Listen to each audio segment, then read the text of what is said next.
Well, good evening. I hope and pray that you are well.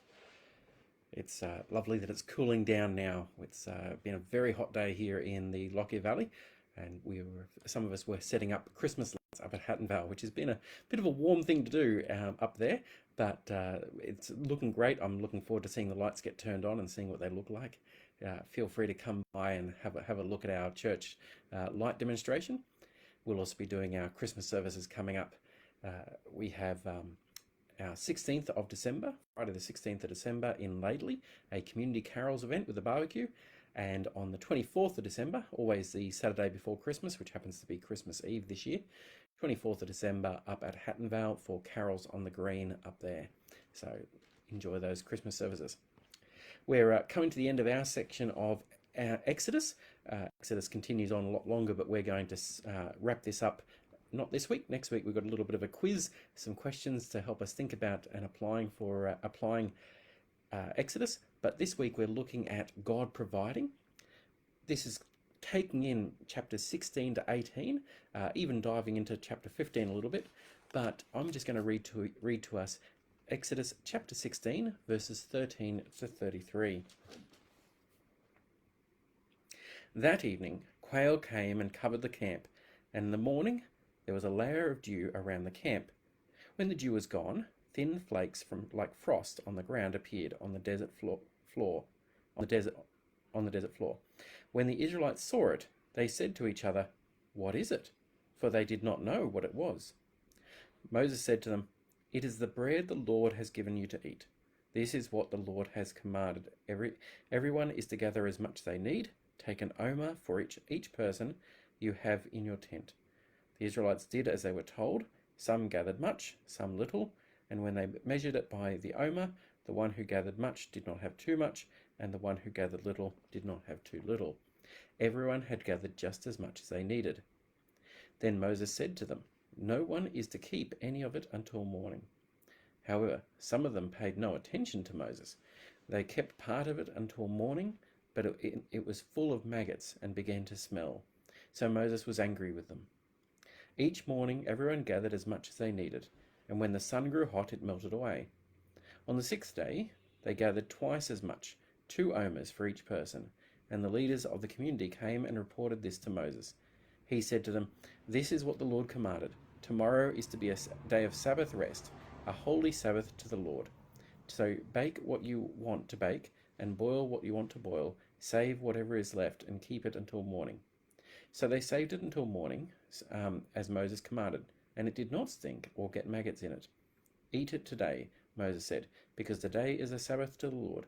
You will not find any of it on the ground tomorrow. On the ground today. 6 days you are to gather it, but on the seventh day, the Sabbath, there will not be any." Nevertheless, some of the people went out on the seventh day to gather it, but they found none. Then the Lord said to Moses, "How long will you refuse to keep my commands and my instructions? Bear in mind that the Lord has given you the Sabbath. That is why on the sixth day he gives you bread for 2 days. Everyone is to stay where they are on the seventh day. No one is to go out." So the people rested on the seventh day. The people of Israel called the bread manna. It was white like coriander seed and tasted like wafers made with honey. Moses said, "This is what the Lord has commanded. Take an omer of manna and keep it for the generations to come, so they can see the bread I gave you to eat in the wilderness, that when I brought you out of Egypt."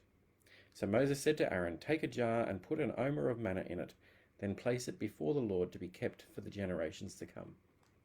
And this is the word of the Lord.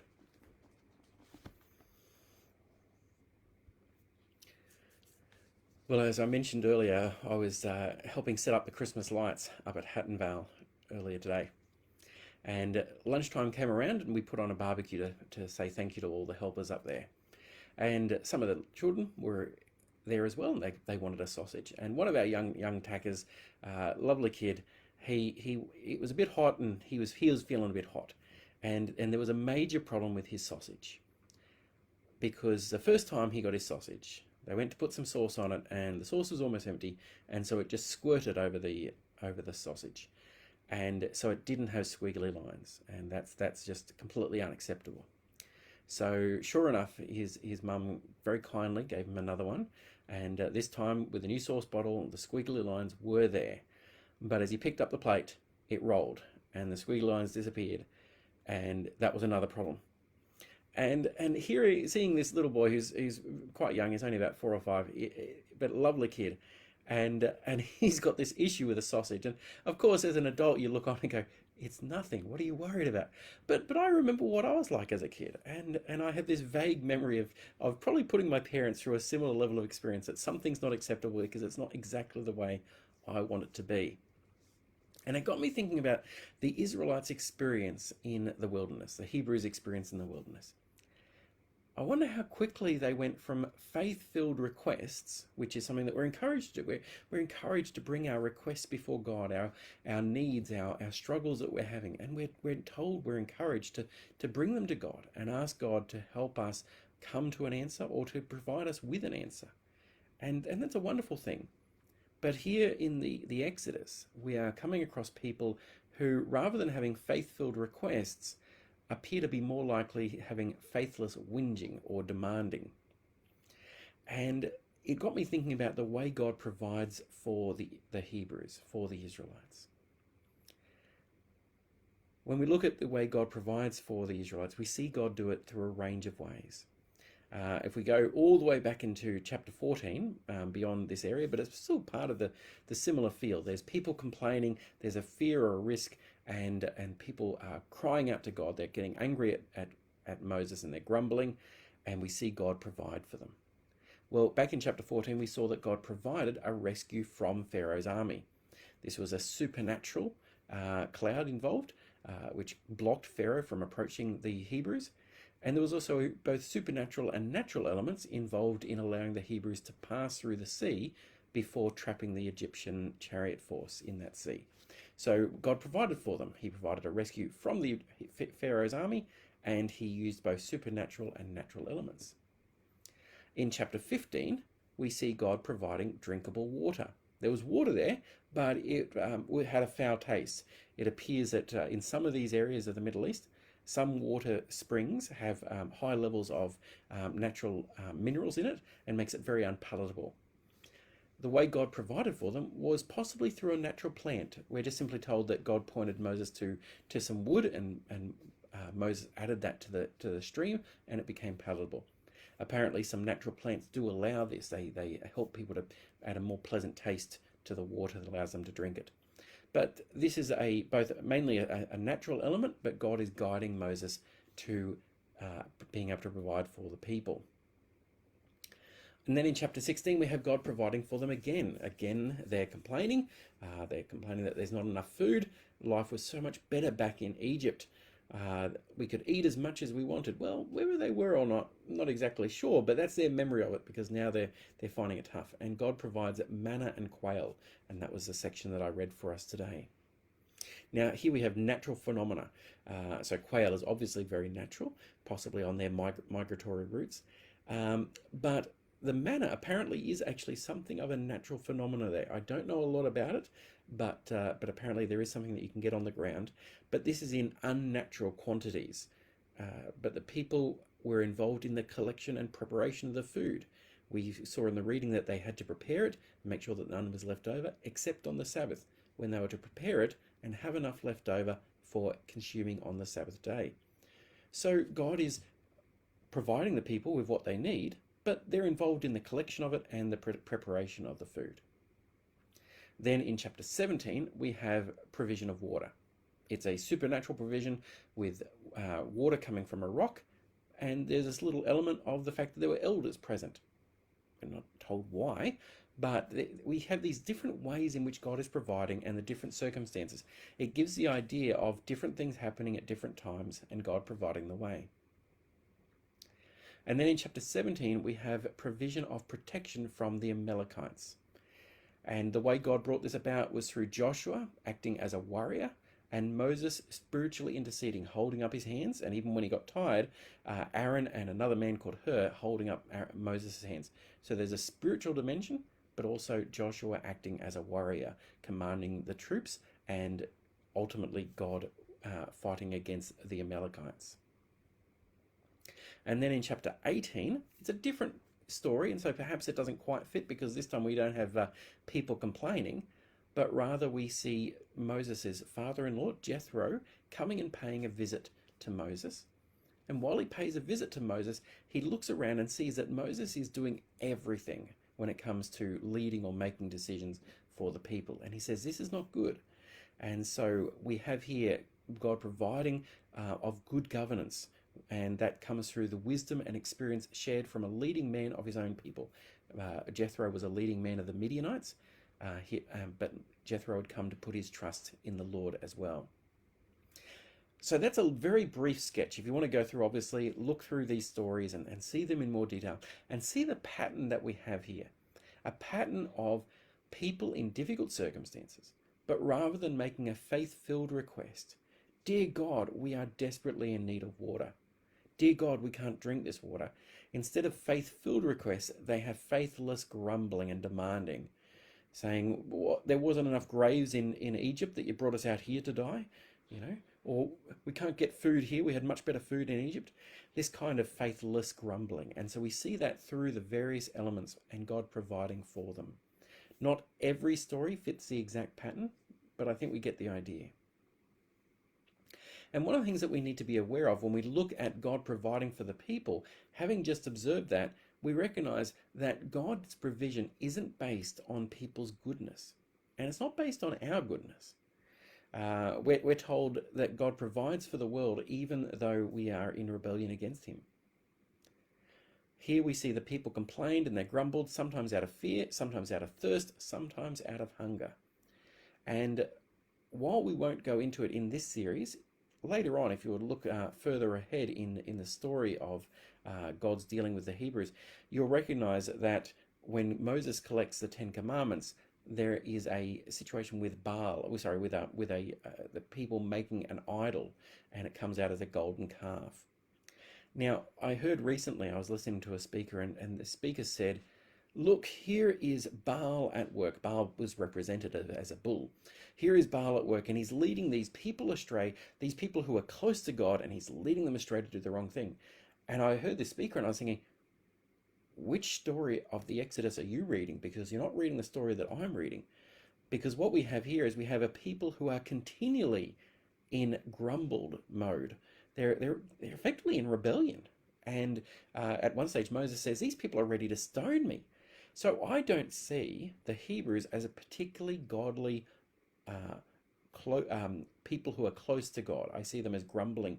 And so God's provision of them, God's care for them, is not based on their own goodness. We shouldn't see the golden calf as an aberration, but rather they were acting in accordance with the nature and their true nature and their track record. So if God's provision isn't based on our goodness, well, what is it based on? Well, here we get to see that God's provision is also to teach people's lessons. And the first lesson that people were to learn was that God is faithful to his people, and he is faithful to his covenant, which means he's faithful to his promises, despite our weaknesses and our failings. So God's provision is to teach his people lessons. He wants his people to learn that God is faithful, even in their faithlessness. God also shows that his majesty, his sovereignty, he demonstrates this to the Hebrews and to the whole world, including his enemies. So in Exodus chapter 14, verses 13 and 14,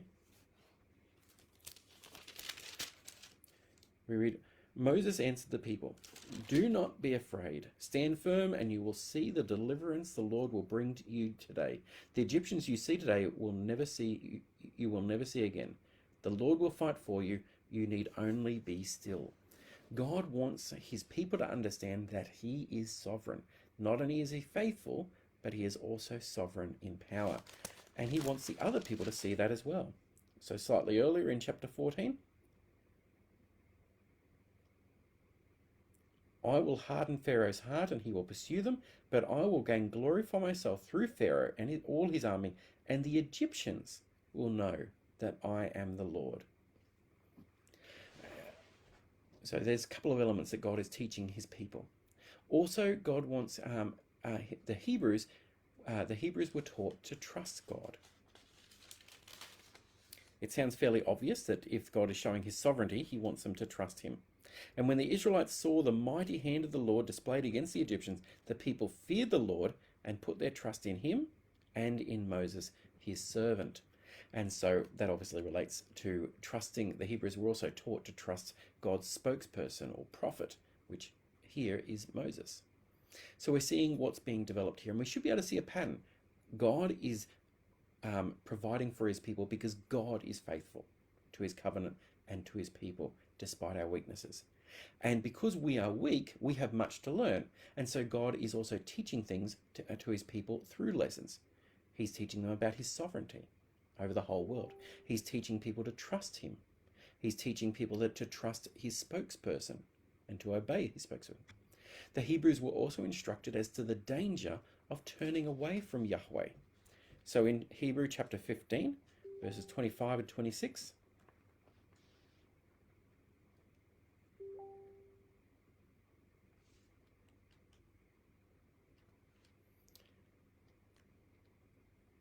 just making sure that I've got the right reading.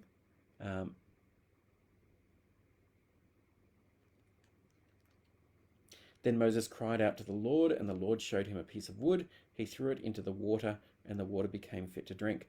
Then the Lord issued a ruling and instructions for them and put them to the test. He said, if you listen carefully to the Lord, your God, and do what is right in his eyes, if you pay attention to his commands and keep all his decrees, I will not bring on you or any of the disasters I brought on the Egyptians, for I am the Lord who heals you. So we're not exactly sure whether the drinking of the water caused the people to become unwell. Possible if there's high mineral counts and things like that. And so he's saying, look, if you listen to me and if you obey me, you will be kept safe. But the alternative is, if you are disobedient, then you are going to be in trouble. And so the Hebrews were the Hebrews were instructed as to the dangers of turning away from Yahweh. It's another thing that they're learning from this series of God's provisions. The Hebrews also learnt to honor the Sabbath, and that's part of what we read earlier in the passage today, that some of them didn't go out and collect the food, but the instructions were actually earlier, and it said, then the Lord said to them, I will rain down bread from heaven for you. The people are to go out each day and gather enough for that day. In this way I will test them and see whether they will follow my instructions. On the sixth day they are to prepare what they bring in, and that is to be twice as much as they gather on the other days. So they were learning to honor the Sabbath, honor the day that God had given them to rest. And in doing so, God was also taking the opportunity to teach them about obedience, whether they would actually obey God and his instructions. The Hebrews, adding to that, learnt about obedience when they didn't do it. So in verse 20 from chapter 16, however, some of them paid no attention to Moses. They kept part of it until morning, but it was full of maggots and began to smell. So Moses was angry with them. So the Hebrews are learning all these lessons as we go along. The Hebrews also learnt the danger of opposing Yahweh. We saw that in chapter 14 with the Egyptian chariot force being wiped out in the sea. But we also see it in chapter 17 when the Amalekites go against the Hebrews. And listen to verses 15 and 16 of chapter 17. Moses built an altar and called it, "The Lord is my banner." He said, because hands were lifted up against the throne of the Lord will be at war against the Amalekites from generation to generation. The Hebrews, by God providing for them, by protecting them from the Amalekites, by God doing that, God is also showing that there is terrible consequences for those who oppose Yahweh. God continues to want his people to learn from the way he's providing for them. And the final lesson that the Hebrews were to learn is that the Hebrews observed that you can learn from the wisdom of others as long as it doesn't clash with what Yahweh declares. And this was in chapter 18.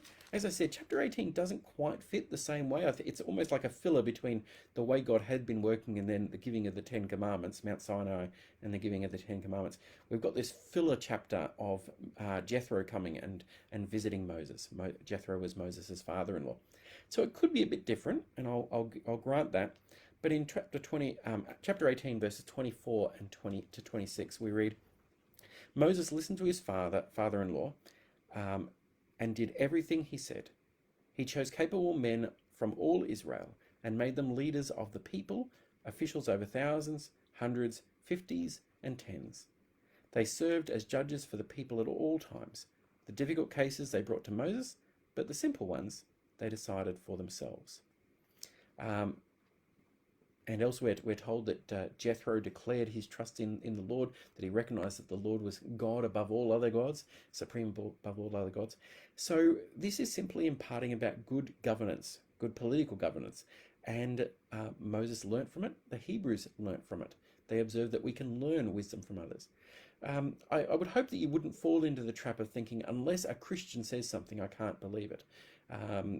Sometimes Christians can speak on topics which we maybe shouldn't be speaking on, or at least we shouldn't be speaking on with confidence because they're outside of our expertise. But likewise, we can also learn from people who aren't Christians, but they have good wisdom on particular topics. And that's what the Hebrews were learning here, learning it from Jethro. He had previously served as priest of Midian, probably still actually kept that, but then he had directed his worship, his love to Yahweh.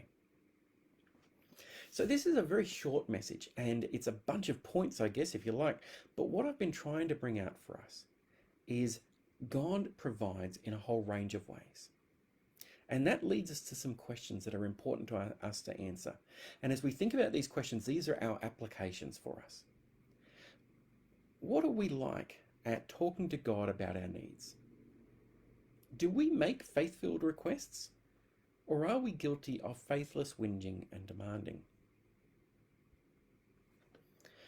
This is something that we'll be doing at church tomorrow, as we'll actually be taking time in our service to spend some time in prayer. And in that prayer time, we will be able to bring to before God our needs and our concerns. But also we will be saying thank you to God for the way that he has provided for us. We will recognize God's track record of doing for us what we need to have done. And so that's a question for us. When the going gets tough, do we become whinging and demanding of God, or maybe even of demanding of other people? Or do we make faith-filled requests? Another question for us. Do we accept the range of ways in which God can provide for us? Put another way, are we only looking for some sort of supernatural answer? Or the opposite? Are we totally depending upon the natural? Maybe depending on ourselves? I see this in churches in different ways, and one of the ways I see it is sometimes we look for what will it take to grow a church. And for some people, they believe that the only answer to growing a church is prayer. Just pray. God will open the doors, he'll open people's hearts, and they'll come in. And that's really important. And seeing people put their trust in Jesus is indeed a spiritual response. And so prayer is absolutely required. But some people flip the other way and say, oh, what programs can we run? Should we be building a skate park and getting all the young people in for that? Should we be running a big event down the street? Or what can we be doing? And so they're just looking for very human answers. And the reality is that God uses both the spiritual, the supernatural, if you like, but he also uses people. So the person who wants to give themselves totally to prayer to see the church grow, that's great, but they need to add to it by opening their mouths, building relationships with people, getting to know non-Christians, helping non-Christians to engage in the church community so that they can see that we're not so scary. And so when we see that God can provide for us in a range of ways, we'll recognize that God can do that and desire to be involved in that for ourselves. Another question for us. Are we learning lessons from the way God provides for us? Are we learning lessons from the way God provides for us? I've just listed a whole range of ways in which God provided for the Hebrews and the lessons that they were to learn from that. And to some extent, that makes it a little bit easier for us because, or for them, because it was written down and it was made explicit through Moses. But God continues to provide for us. And we have explanation on that from the scriptures. I mentioned earlier that God continues to care for the world, even for the people in rebellion. We're told that God sends the rain upon the righteous and upon the unrighteous. Are we learning from God sending rain for us? Are we learning when we cry out and say, Lord, we need more rain, as we did in the droughts when I first arrived here in the Lockyer Valley? Or as some people in New South Wales will be saying, please, not any more rain. We don't need any more rain.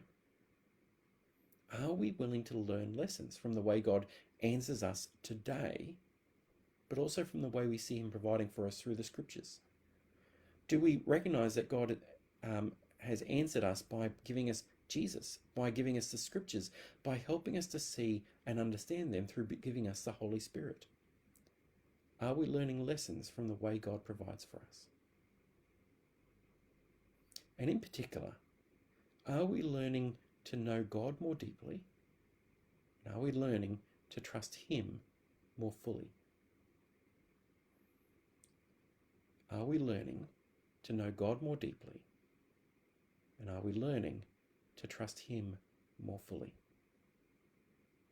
This is probably the biggest thing I can leave with you today. It's probably the most important thing because it's actually what God's heart was for the Hebrews. God's heart for the Hebrews in providing for them was he wanted their hearts to be devoted to him. He wanted their hearts to trust him. And he wanted them to know him, so that they wouldn't be inclined to becoming faithless grumblers, whinging and complaining and feeling that they had to coerce God. God wanted them to know him and know that he was faithful to keeping his promises and caring for his people. How are we at doing that? How are we at looking at our circumstances and wanting to throw up our hands and say, it's all too hard, I don't want to do it anymore? Or do we cry out, not demanding and whinging, but with faithless desperation, saying, Father, please meet me in my need.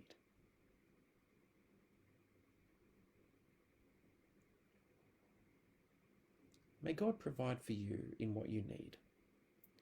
And as God continues to provide for you, may you grow closer to him.